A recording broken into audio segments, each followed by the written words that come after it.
Good evening, and welcome to the Wise Words of the Day with the Find Your Why Foundation. I'm Dr. Cheryl Chapman, and I am supporting Dr. Marion Bevington supporting me. Today. Something a bit different for whatever. How dare you support me? Yes, I'm live from Barnsley in the north of England, and Marion has come to us via Glastonbury, I believe. And Peterborough. And Peterborough. Yes. Where are you? Are you in Peterborough still? I'm at home today. Oh, she's back in London. I'm back in London. Firstly, we need to apologise because yesterday we tried to do our wise words, but unfortunately Peterborough was not on the radar for Wi-Fi. We tried and work.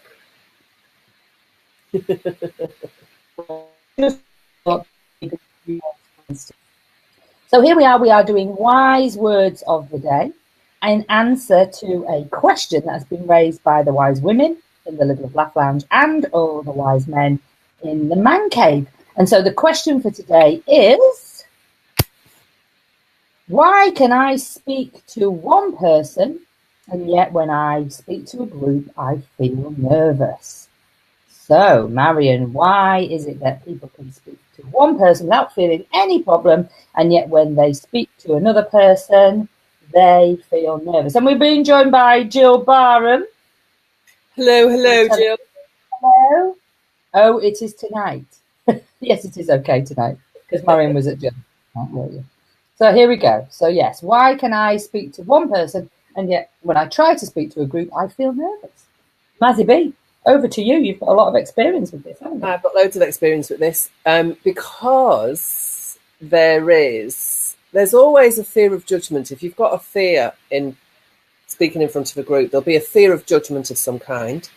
And that fear of judgment will usually come up even when you're speaking to one person, if that person is the headmistress or the person you're having an interview by, or, you know, somebody who you perceive their judgment could negatively affect you. But it's not as pronounced normally when you're speaking to one person.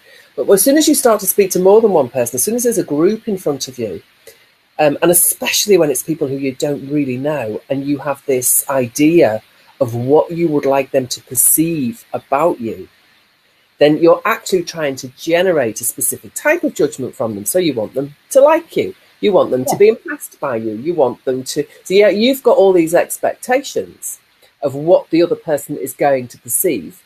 And then you're concerned that they might not perceive that. You're also concerned that they might perceive that they don't like you, that you're talking rubbish, that you're not making sense, that there's all sorts of fears that will come up about what you're actually doing. But basically what it means is that you've set up an expectation of what the other person should receive, rather than communicating and then checking in if people actually understand. And when you can learn how to check in with people and their understanding, and then the dialogue becomes reliant on them giving you feedback, then that feels more natural. That feels an easier place for you to discuss a point from. But when you're standing in front of, especially if you're presenting information, or you've just got this expectation of how people will receive you and perceive you. And that expectation generally is, I want to be perfect. I want to be clever. I want to, whatever it is you want to do.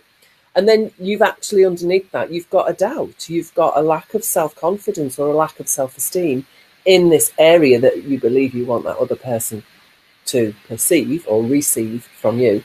And so your doubt then it's almost like the doubt jumps out, and it's like the doubt is looking at you and going, yeah, but they might say you're shit. Yeah, but they might not like you. Yeah, but, and all that stuff then throws you off into anxiety, throws you into fight or flight, triggers you into something that actually, anytime we get triggered and we get thrown into those states, we have a thing that's called a prefrontal lobotomy.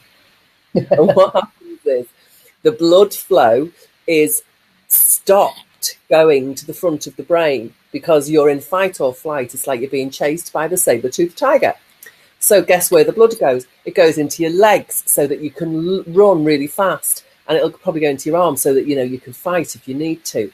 But your brain doesn't need to be able to remember all the dates you learned in history. It doesn't need to be able to be clever. It doesn't need to be able to ask clever questions or to plan or to forecast or to calculate. And that's what the prefrontal cortex does. It's where our cleverness lives.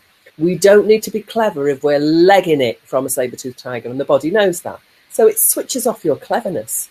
So then if you do go into fight or flight when you're talking to a group of people, you'll often have no access to your own brilliance because your body doesn't need it when it's legging it in fear. So I've just given you a really dense bit of information about what's going on. But effectively, it's because you've got an expectation and you want that expectation to be met without a problem. Well, generally, when we're talking to people, it's really easy to be misunderstood or to say things that aren't clear or for the other person to have a perception that isn't what you wanted.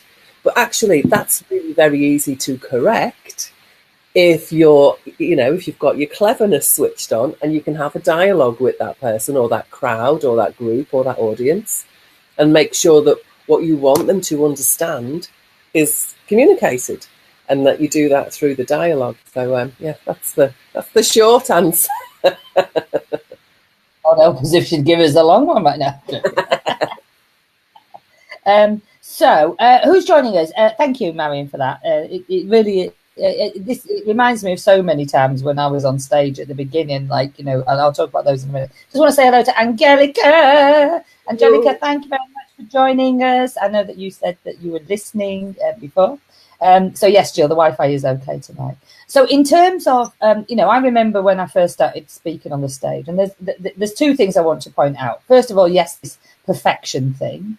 Anyone who knows me knows I'm Yorkshire. But when I first started speaking on stage, I decided I'd turn into Dame Judy friggin' Dench for some reason. And one was speaking like one thought one had to on stage. And I had to learn, this makes no logical sense. I had to learn how to speak with a Yorkshire accent on stage. Because I really had got this thing about, this is how you've got to be. And of course, I was modelling a few people and I was listening to how they were speaking. And so I thought, that's why I'm, speaking like what I does off stage and like what one thought one should have to on stage, you see. And so we used to have Marion at the back of the room going like that. That sort of look. Every time I started to speak like this for some reason. And notice how speaking like this for some reason gave me this stance. And notice how my chin's up because I'm not being congruent because I'm absolutely shitting myself. That you're going to realise that I'm actually from Yorkshire. So there comes in the judgment again. Well, who gives a shit? I do live in Yorkshire. That's where I'm from. I love where I live. So what's the problem? Marion's famous. We should get people to join in. Marion's favourite saying, #build a bridge, get over yourself. So that was to be perfect. And in fact, trying to remember how to speak Yorkshire was quite problematic. Because I could sort of hear, at first I didn't even recognise it, by the way. And then I could sort of hear it, but then I wasn't quite sure how to get back to this voice that I had off stage. Mm. So in my mind, I had to start going, okay, I had to almost do the E by gum. And notice E by gum takes me to a different stance as well. Because when I was like so, I couldn't really do the E by because I would look sort of and you can see all triple chins, and that's far too many things to be sharing. So I had to learn how to just like put this posh voice to one side and just be who I was, really. So that was one experience. So definitely this perfection thing. And then the second one was the first time I got asked to speak in South Africa on a stage. And I was trying to, again, be perfect. because I was trying to remember words, word for word, word for word, word for word. And I went on stage. I'd wore a suit that I'd never wore before. It was a bit snug, to be fair. And then I was trying to be perfect that stage. But I did a story that I wasn't really congruent. I didn't really want to share some elements of the story. Not because it was anything that I didn't want people to know. It just felt a bit over dramatic for me, really. I felt like I was sort of giving a stage play rather than just telling my story. And that really kind of put me on the back burner because I felt awkward doing it. And then, of course, I immediately went to exactly what Maz is saying now, do they like me? Does my bum look big in this suit? What do they think of me? I bet they're laughing at me. I bet they're, and all this really big Coronation Street, thing was going on in my head about what people would think. And then I noticed that my mouth was dry. And then I was thinking to myself, oh, I wish I'd never drunk that coffee. That coffee's obviously made my mouth dry, not knowing that it was, the body putting, all the energy fight or flight response, into the arms and the legs. I was thinking, oh, I must remember not to have coffee. And actually that went on for about a year. Because what I used to do was I'd think, oh, well, I do need the coffee because I've got myself into this place of thinking that I needed caffeine, to have energy on stage. And so what I would do is then go on stage chewing gum, so that the chewing gum would make the saliva, whatever it is, so that I could speak. Ridiculous. But anyway, there you go. You make up stuff, don't you, by yourself? Yeah. And also, there's also the programming, isn't there? Because, we watch television and we listen to radios. And generally, the people who are famous are, or the newsreaders or the presenters, they're usually quite posh. They've got a bit of a plum in their mouth. And so there's this whole thing about people who speak posh are, they're more worthy of being listened to somehow, or they get more credit for being a bit posher. And I mean, it's important when you're speaking on stage to make sure that your audience can understand you. And if you've got an accent, you do have to slow down and learn to enunciate a bit more clearly. But you really don't, you don't need to shift into this Margaret Thatcher style of speaking or whatever it is. You don't have to go, because part of I think for me, the uniqueness and your personality are actually usually the things that are most attractive about you. And so when you try to remove your uniqueness and remove your personality and become Angela Rippon, you're fucked, because you're not Angela Rippon. You're you. And then I don't even get to see you. I get to see this plastic Angela Rippon that's rubbish. It's well, the programming really deep. Yeah, if you're not being who you really are, I mean, look, the truth is, no matter who you are, there'll be people who don't like you. There'll be people who don't resonate with you. You won't be the right person for everybody. You won't be everybody's cup of tea. You notice how big my cup of tea is today. I was just thinking before, when I take a cup of tea, you can't actually see me yet. So, you won't be everybody's cup of tea. But think about this. You're trying to be somebody else, like I was trying to be posh. I mean, I'm sure my posh version was a really poor posh version anyway. So I'm trying to be somebody that I'm not. It's not congruent. It doesn't feel right. The audience doesn't know why it doesn't feel right. So they just immediately go, I can't trust that person. Because they get this real sense of that, like it's not quite matching, or it's something about this person that doesn't feel right. And so they just go, I can't trust you. I'm not going to listen to you. So be yourself. The old adage, everybody else is taken. And, those that mind don't matter, and those that matter don't mind. But I do know that the first time that I did go on stage, and I was still dropping into this sort of posh voice every now and again, I came off stage and people were like, oh my gosh, you know what I mean? Like, you're from Yorkshire, they were like, yeah, Yorkshire. And they were like, oh, it's really great to hear somebody that's just been, just themselves. And I got far more positive reaction than I did before. So that for me really kind of was the line in the sand, if you like. So Angelica's saying she likes that explanation. Thank you very much, Angelica. And the question is, if this is why you speak like this, when you're speaking to a group, because you're kind of thinking, am I perfect? What do people think? What does that look like? So the question is, what can you do to change that feeling? What would you recommend people do to change the feeling of? Oh, there's so many things that you can do. I mean, the key is actually to remember that you're communicating, and the purpose of your communication is to share information.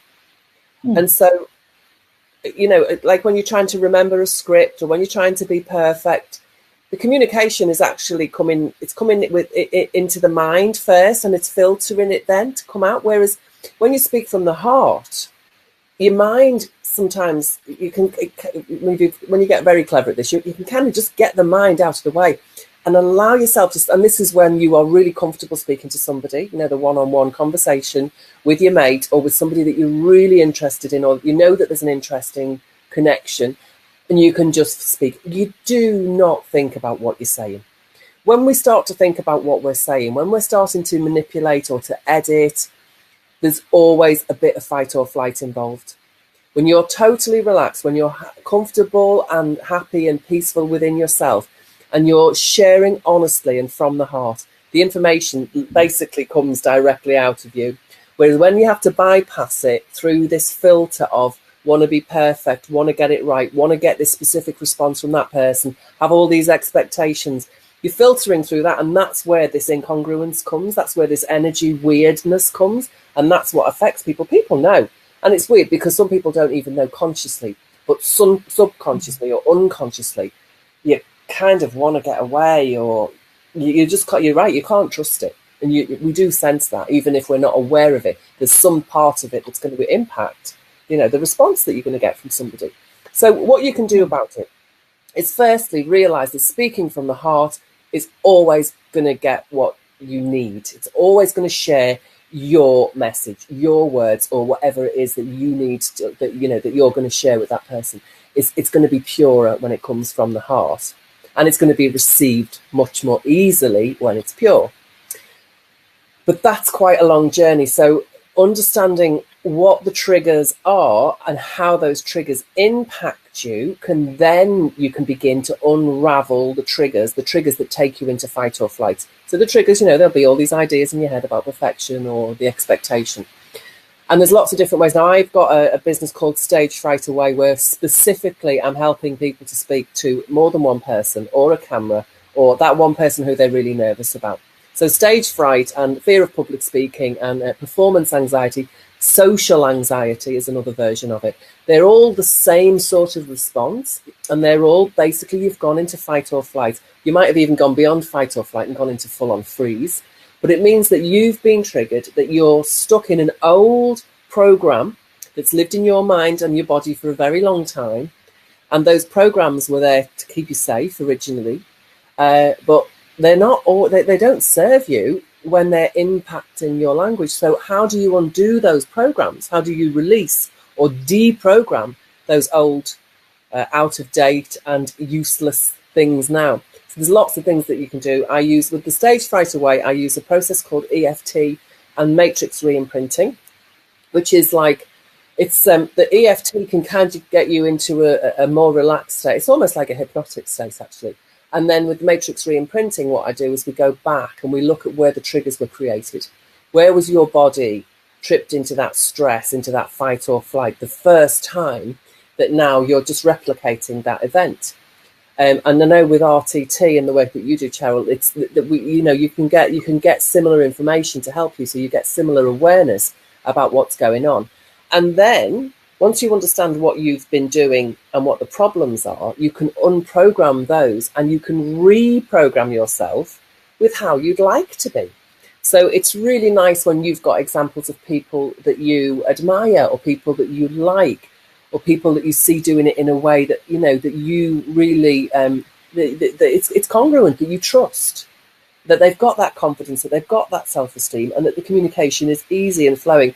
So you can start to model other people's greatness to help you develop your own unique way of doing it. So you don't want to be like other people specifically, but what you can do is see what other people do well and borrow those resources to help you to find your own heart space, your own voice, the voice that comes from your heart. Then there's all sorts of other yoga things and breathing things and lots of things you can do to get into the right state. But actually getting to the root of those triggers and that fight or flight is the key. Because once you've transformed those, that transformation is permanent. Well, kind of permanent, but it's gonna, it's gonna transform basically what was the problem into what is now the solution.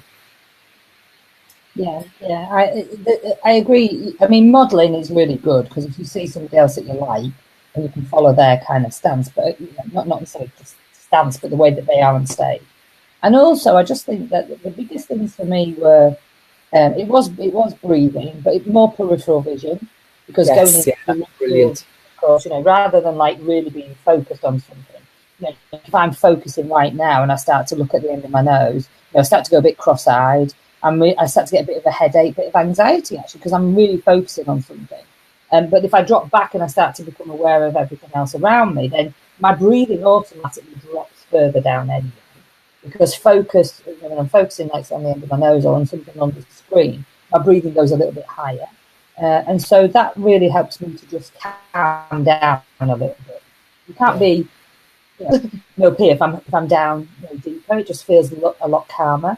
And then that's called, that focus thing is called foveal vision. And there's a purpose for foveal vision, and the foveal vision. So, like, if you're the gazelle grazing in the field, and there's a rustle in the trees. There's a leopard or a cheetah or something, and there's a little rustle. And if you watch animals that are prey, and there's a predator, or it doesn't even matter if there's a predator. If there's a little disturbance, the ears all pop up, and they start. This is foveal vision now. I'm looking around, but I'm looking in a very precise, specific way because I'm looking for the problem. So that is actually the first step into fight or flight.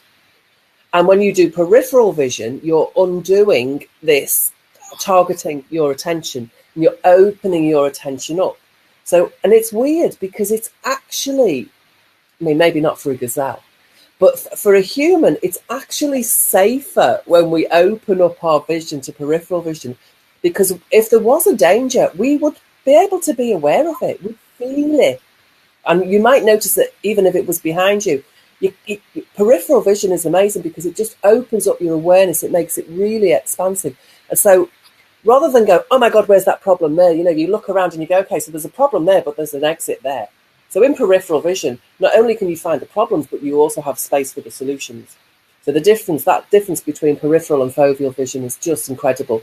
And it totally switches the nervous system off the fight or flight by just going into peripheral vision. If you practice that, it is an absolutely brilliant technique. And it will impact, as you say, it impacts your breathing, impacts your stance, everything. So yeah, peripheral vision is brilliant. It's an absolutely brilliant tool.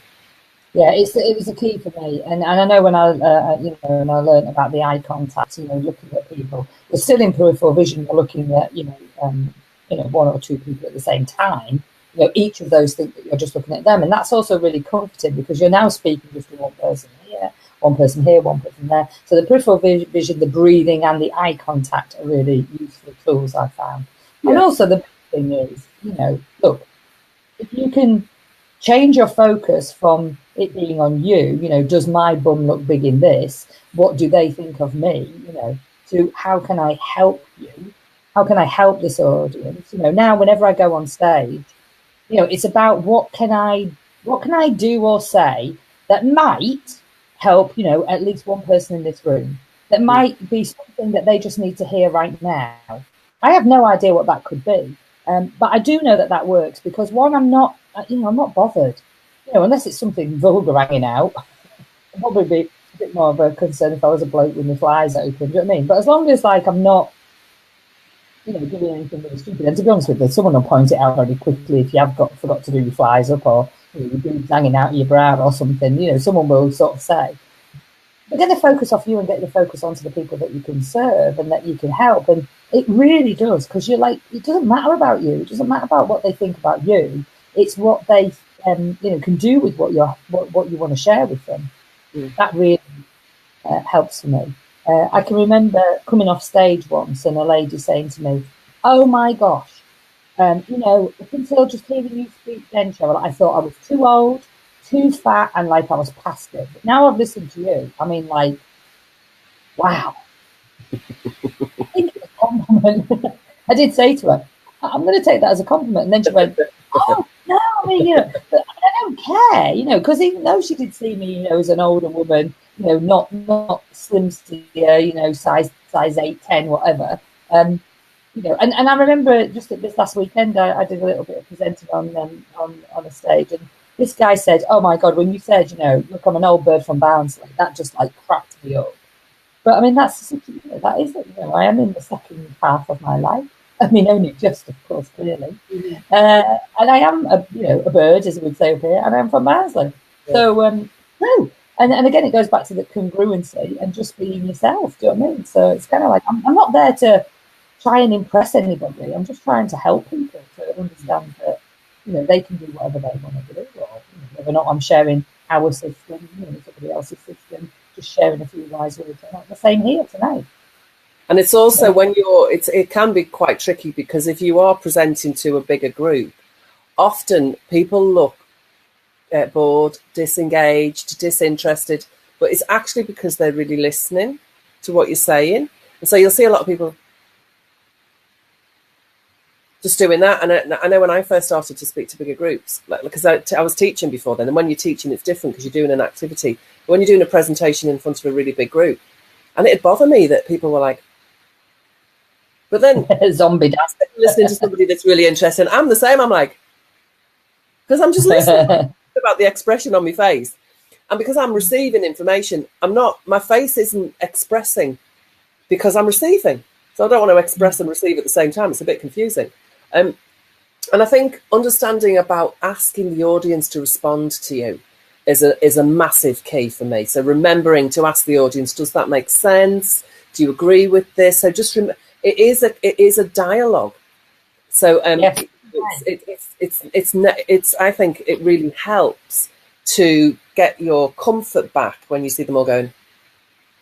If you go, do you understand that? Yes or no? And people will say, if they say yes, you'll go, oh, great. And if they say no, you go, oh, great. Okay, well, let's think about it another way. So, and being really clear on what it is that you're talking about as well, especially, if it's a presentation to a group, there's always a clear goal of what you're expecting to put across. So asking questions, whether or not that goal has been achieved, really can draw the audience in. Because, it can be, when you're in the middle of a really interesting part of your presentation and suddenly you clock that nobody's twitching or moving, it's like it's almost they're all asleep with their eyes open. It is a bit weird. But you get used to the more you speak in groups, so you do get used to that. That is actually the listening expression of most people. But if you're engrossed in a well, you won't know because you don't have a TV. But when you're engrossed in, I'm speaking to you. Yes, you who has a TV. When you're watching a film or something, you do the same thing, don't you? Like you kind of like get hypnotized and mesmerized by what's going on the screen. It's the same, isn't it? You're kind of going into the picture that they're painting. So yes, it's good. Yeah. So is there anything else that we can share before we leave our lovely viewers and lovely listeners? With any questions, if you've got any questions online, please type them in. And if you are watching the recording, then please type the questions in and we will come back to you with the answer. So anything else that we can share, why is it that when I speak one-to-one, I'm okay, but when I have to speak to more people, I get a little bit nervous. We've talked about, getting the focus off you and onto your audience, because we start to panic, what do people think about us? Are we being judged?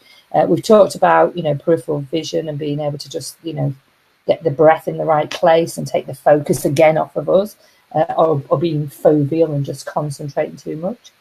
What else? We've talked about not needing to be perfect. Communicate with your audience. Yeah, communicate with your audience. Deliver it for them. Yeah, bring them in. Yes. Yeah. And remember that you're unique, and nobody can do being you as well as you can. So just do your best at being you, and you actually are in your heart. We all have much more wisdom and knowledge and confidence in our hearts, in courage, because the word courage comes from the word heart as well, in the Latin root.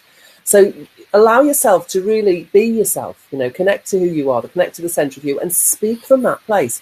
And don't be doing all this filtering and second guessing and editing and trying to, because the more you try to manipulate the situation, as Cheryl said, the less people trust you.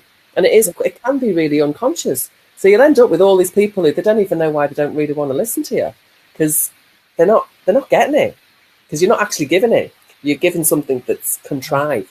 And it can be really obvious. So stop it and start being you. Yes, the other thing I would add is smile. Yes. Because when you smile, the whole world. It's just like that old war tune. I don't know if it is really. I just heard it recently, though. I was thinking maybe I heard it at a charity event. So yes, so smile more, because when you're smiling, I don't mean hello. I don't mean the photograph smile. I just mean a natural smile, of course. And yes, so enjoy it, isn't it? It's about enjoying it. Let yourself enjoy it. Thank you. That was really great. Thank you, Angelica. So we will love you and leave you. Remember, we have a wise question of the day every weekday, as long as we have Wi-Fi, of course. And so if you've got any questions that you want to ask, as long as they begin with a why, then we will be able to give you and show you some wise words. We don't claim to have all the answers. All we can share with you is the opinions that we have and on any experience that we have. So please post them in the chat box below, or you can always PM them to us if you don't want to Well, if you want to remain confidential. If you want to remain confidential. If you want the question to remain confidential. Good stuff. So we will leave you with, remember to live, love and laugh every day. It is good evening from me. And it's good evening from her. Good evening. Bye-bye. We will see you tomorrow. Good evening. Bye-bye.